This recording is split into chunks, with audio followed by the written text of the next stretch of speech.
बिस्मिल्लाहिर्रहमानिर्रहीम अस्सलाम वालेकुम। Welcome back to our channel aspirant. My name is Bashir Zarif. और जैसे कि आपको थंबनेल से पता चल गया होगा कि आज की वीडियो में हम क्या डिस्कस करने जा रहे हैं, तो बेसिकली आज की इस वीडियो के अंदर हम चैप्टर नंबर 1 क्वाड्रेटिक इक्वेशन, जिसकी हमने पहले बेसिकली थ्योरेटिकल पोर्शन कवर किया था, ठीक है, जिसके हमने सारे के सारे चैप्टर को डील किया था। तो आज की वीडियो के अंदर हम इसके डिफरेंट ऑब्जेक्टिव में बनाए एक्सरसाइज 1.1 से 1.2 से 1.3 से रिव्यू एक्सरसाइज से सारे ऑब्जेक्टिव को आज की इस वीडियो में हम डील करेंगे। तो बेसिकली वीडियो स्टार्ट करने से पहले आपसे छोटी सी रिक्वेस्ट है कि अगर आपने चैनल को सब्सक्राइब नहीं किया सब्सक्राइब कर दें और साथ बेल आइकन को भी प्रेस कर दें। तो बेसिकली आज की वीडियो में हम जो एमसीक्यू स्टार्ट करने जा रहे हैं वो हमने रैंडमली चैप्टर की एक्सरसाइज से खुद बनाए हैं, ठीक है। तो उनको आपको डिटेल में एक्सप्लेन करेंगे, इसका राइट आंसर क्यों आते हैं और इसके रिलेटेड और कौन से एमसीक्यूज बन सकते हैं।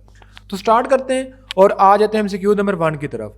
तो बेसिकली अगर हम बात करें तो मैथमेटिक्स क्लास 10 के हम ऑब्जेक्टिव को डील कर रहे हैं जो कि क्वाड्रेटिक इक्वेशन है, ठीक है। तो सबसे पहले आपको पता होना चाहिए कि क्वाड्रेटिक इक्वेशन क्या होती है। तो ऐसी कोई भी इक्वेशन जिसमें कोई भी इक्वेशन हमारे पास लिखी है उसकी हाईएस्ट पावर अगर 2 होगी तो हम बोलते हैं ये क्वाड्रेटिक इक्वेशन है। अगर उसकी हाईएस्ट पावर 1 है तो उसको बोला जाता है लीनियर इक्वेशन। तो पहले आपको डिफरेंस पता होना चाहिए क्वाड्रेटिक के अंदर और लीनियर के अंदर। जैसे कि आपको अगर एमसीक्यू नंबर 1 के अंदर इक्वेशन नजर आ रही हो कि ax² plus bx plus c, तो ये क्वाड्रेटिक इक्वेशन है, ठीक है। जैसे आपको मैं जूम करके दिखा देता हूँ, तो ये क्वाड्रेटिक इक्वेशन है, ठीक है। तो अगर यहाँ पे बेसिकली ये जो पार्ट मैंने हाईलाइट कर लेता हूँ, ठीक है, ये जो पार्ट है अगर ये ना होता, ठीक है, फिर अगर ये पार्ट ना होता तो ये क्या होता, bx plus C is a linear equation. तो ये चीज़ आपको पता होनी चाहिए, ठीक है।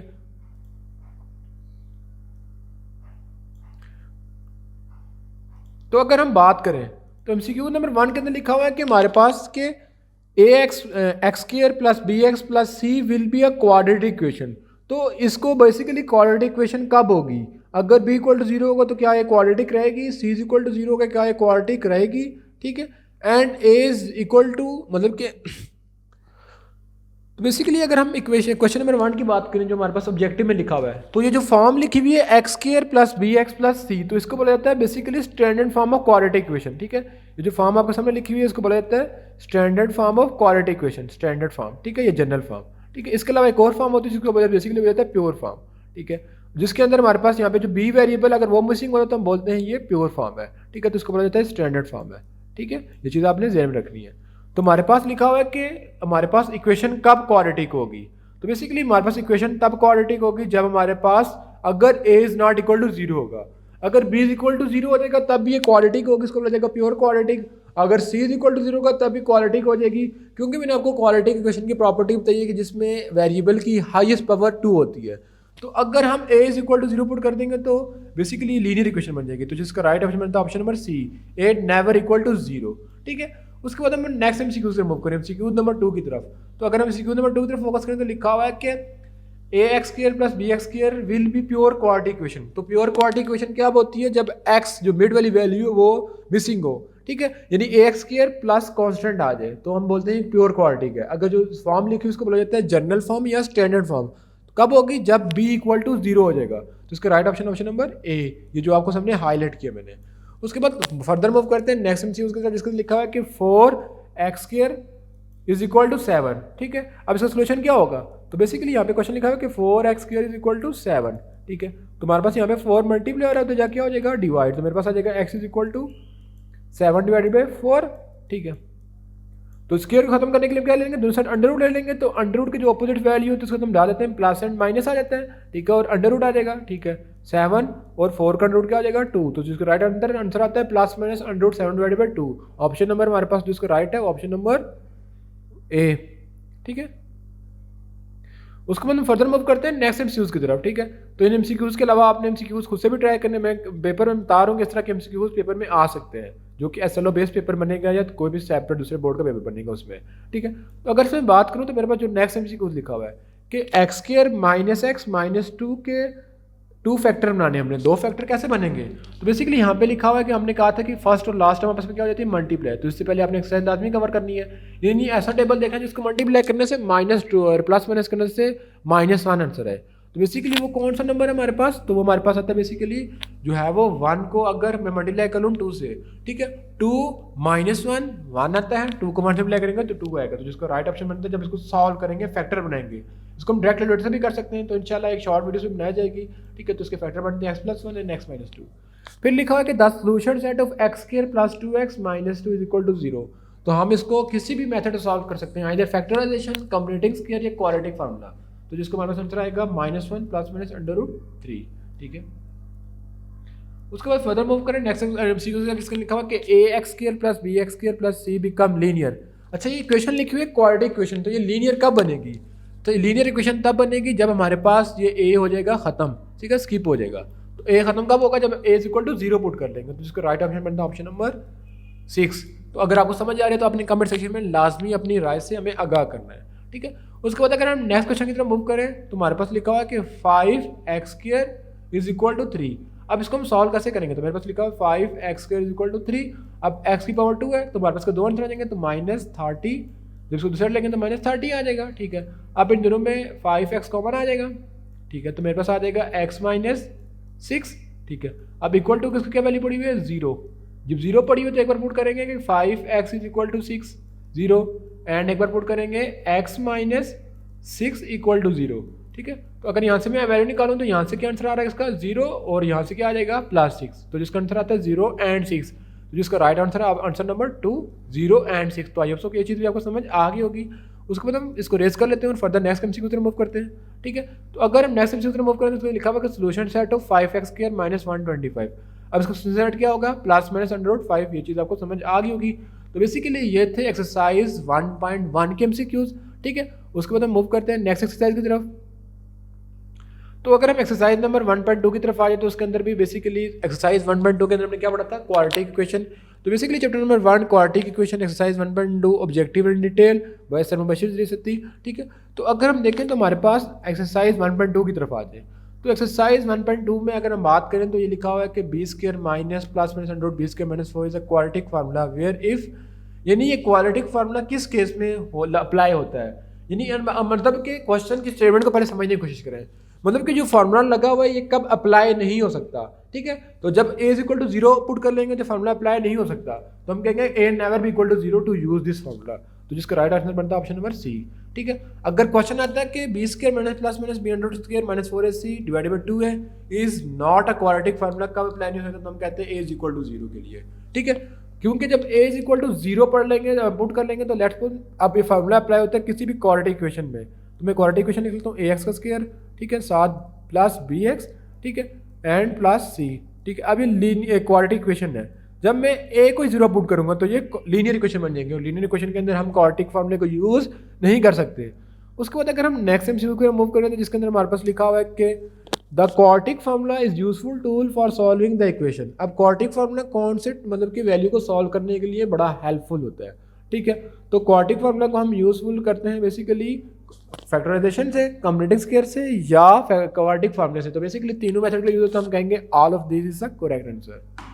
उसके बाद अब ये उर्दू में भी लिखे हुए हैं तो उर्दू वाले बच्चे इसको खुद रीड आउट कर लें। ठीक है, उसके बाद लिखा हुआ है कि the name of method to derive an quadratic formula, यानी क्वाड्रेटिक फार्मूला को डिराइव करने के लिए जो मेथड है, ठीक है, उसको हम क्या बोलते हैं? ठीक है, तो to derive quadratic formula is called completing square. ठीक है, तो बेसिकली इसके जो राइट ऑप्शन बनता है वो ऑल ऑफ दीज है, तो यहाँ पे मिस्टेक है। ठीक है, हम क्वाड्रेटिक फार्मूला को डिराइव कर सकते हैं, निकाल सकते हैं फैक्टराइजेशन से भी, क्वाड्रेटिक फार्मूला से, कंप्लीटिंग स्क्वायर से भी, लेकिन क्वेश्चन की स्टेटमेंट पर फोकस करें। अब यहाँ पे पूछा ये जा रहा है कि क्वाड्रेटिक फार्मूला जो हमने निकाला था -b + -√b² - 4ac को, वो किस फार्मूले के थ्रू निकालते हैं? हम कंप्लीटिंग स्क्वायर के थ्रू। आपने देखा होगा कंप्लीटिंग स्क्वायर में हमारे पास आता है प्लस माइनस, तो यहाँ पे आ रहा है बेसिकली प्लस माइनस फार्मूला में आ जाएगा, ये आपके सामने ऊपर नजर भी आ रहा होगा। ठीक है, तो इसको हम निकालते हैं बाय यूजिंग कंप्लीटिंग स्क्वायर। अब यहाँ पे क्वेश्चन ये नहीं पूछा जा रहा कि क्वाड्रेटिक फार्मूले को सॉल्व करने के कितने मेथड है, यहाँ पे क्वेश्चन ये हो रहा है कि क्वाड्रेटिक फार्मूला निकलता किससे है? तो वो निकलता है कंप्लीटिंग स्क्वायर से। Option number B is the correct. फिर हम फर्दर मूव करते हैं एक्सरसाइज 1.3 के एमसीक्यू की तरफ, जहाँ पे हर दूसरा क्वेश्चन तीसरे क्वेश्चन से डिफरेंट है।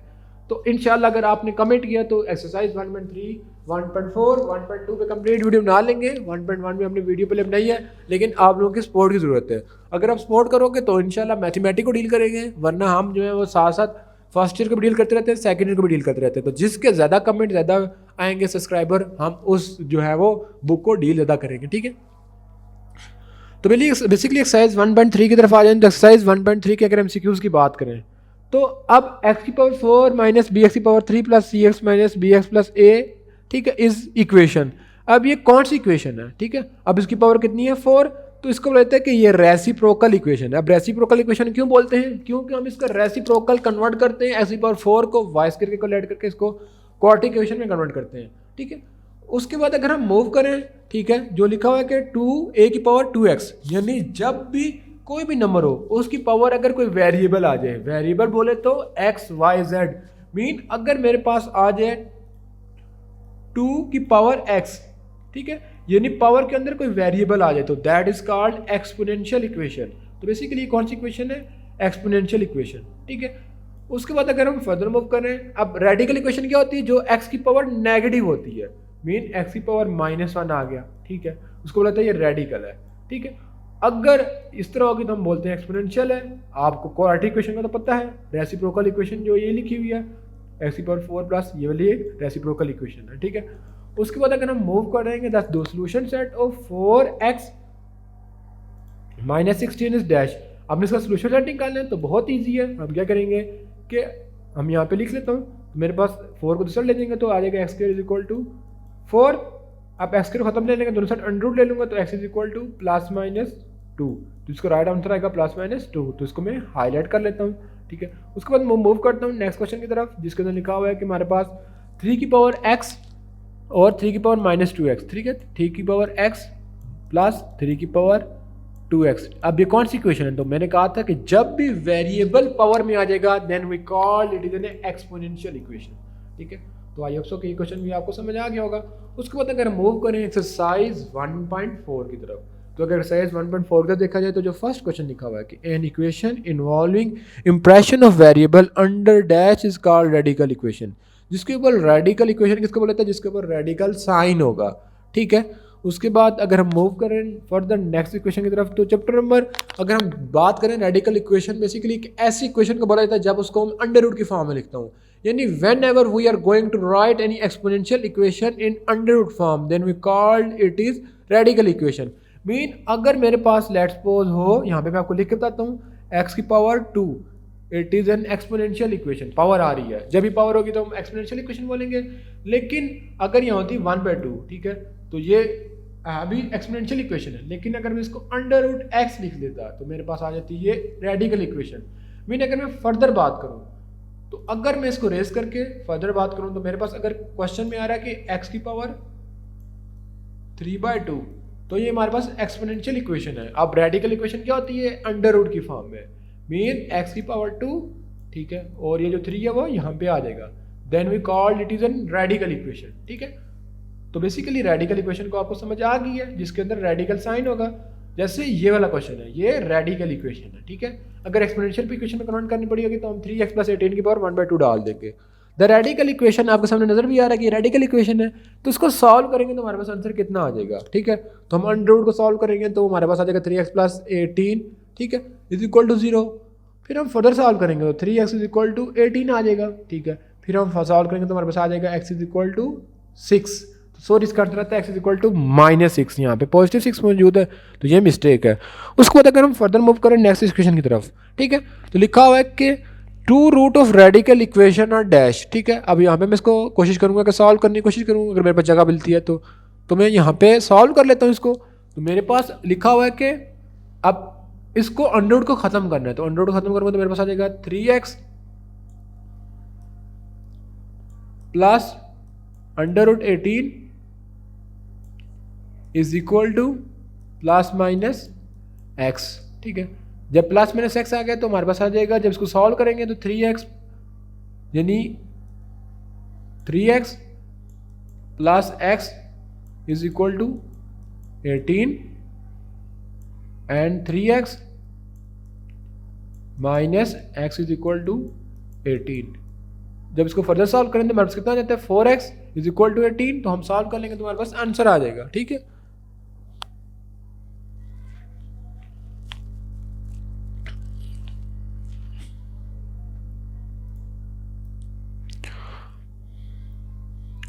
तो बेसिकली अब इसके लास्ट क्वेश्चन की तरफ आए थे, तो उसको मैं सॉल्व करने की कोशिश करता हूँ। तो जब दोनों साइड में अंडर रूट लूंगा तो इधर आ जाएगा 3x, ठीक है, प्लस 18, ठीक है, इज इक्वल टू x का स्क्वायर बन जाएगा, ठीक है। तो x स्क्वायर बड़ी वैल्यू है तो बाकी दोनों वैल्यू को मैं दूसरा ले जाऊंगा तो मेरे पास आ जाएगा x का स्क्वायर, ठीक है, माइनस 3x -18, ठीक है। अब इसके ऊपर मैं फार्मूला अप्लाई करूंगा, फैक्टराइजेशन वाला, क्वाड्रेटिक वाला या कम्युटेटिव स्केयर वाला, तो मेरे पास इसके 2 आंसर आएंगे, ठीक है। लेकिन एक चीज़ और याद रखनी है, अब यहाँ पे जब 2 आंसर आएंगे यानी x-3 आ गया, x-6 आ गया, उसको आपने चेक भी करना है। यानी यहाँ पे पुट करूंगा तो -3 को पुट करूंगा तो कितना आ जाएगा, -27 + 8 तो आ जाता है -9। जब इधर पुट करूंगा तो तब भी हमारे पास कितना आ रहा है, तो 9 का कितना आंसर था 3, इधर भी हमारे पास आ जाएगा 3, तो 3 = 3। इस तरह आपने 6 के लिए भी चेक करना है, 6 3 18 प्लस 18 कितना हो जाएगा 36, जिसका आंसर 6 आता है, और यहाँ पे भी आ जाएगा 6, तो तब इसका हम आंसर लिखेंगे।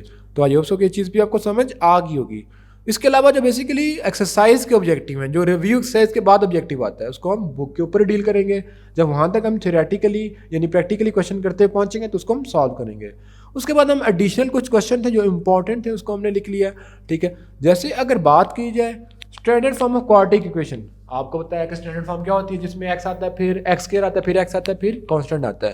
तो जिसका राइट ऑप्शन बनता है option number B, it is a standard equation and this is called pure quadratic equation. This is linear equation, this is quadratic equation, this is standard quadratic equation. यानी option number C and option number D are pure quadratic and option number C is standard, sorry option number B is standard quadratic equation, जिसको basically general quadratic equation भी बोला जाता है। उसके बाद the number of term in standard quadratic equation, the number of term कितने होते हैं, ए बी सी, तो 3 टर्म आ रही हैं, ठीक है, और 3 different method to solve them. The number of method to solve quadratic equation basically 3 आपको पता चल गया होगा। First one is factorisation, second one is completing square and the last one is quadratic formula. उसके बाद the quadratic formula is dash, तो basically ये formula हमारे पास लिखा है -b + -√b² - 4ac / 2a। तो बेसिकली ये थी आज की वीडियो, जिसके अंदर हमने बेसिकली चैप्टर नंबर 1 की कंप्लीट जो है वो ऑब्जेक्टिव को डील किया। तो इंशाल्लाह हमारी कोशिश होगी कि 2 दिन के अंदर हम चैप्टर नंबर 1 के पूरी तकरीबन कंप्लीट सोल्यूशन ला सकें, ठीक है, और साथ ही ऑब्जेक्टिव भी अपलोड करेंगे ताकि आपका चैप्टर नंबर 1 कंप्लीट कवर हो सके। तो आपने कमेंट सेक्शन में लाजमी अपनी राय से आगाह करना है। तो इंशाल्लाह मिलेंगे नेक्स्ट पार्ट के अंदर। आप लोगों ने सपोर्ट किया, तो तब तक अल्लाह ने के बाद।